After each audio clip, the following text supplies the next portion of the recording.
તો મિત્રો અહીં રકમ આપેલી છે 6 ની 3 ઘાત, 6 ની 9 ઘાત અને 6 ની 8 ઘાત.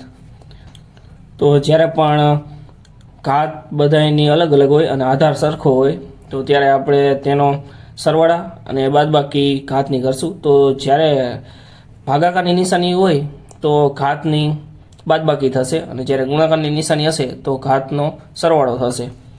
તો હવે 6, તો પહેલાં આપણે બધી ઘાત છે તો તેના સરવાળા બાદબાકી કરી નાખશું. તો કૌંસમાં અહીંયા 3, આધાર બધાનો સરખો છે એટલે આપણે ખાલી 6 એક જ લખશું.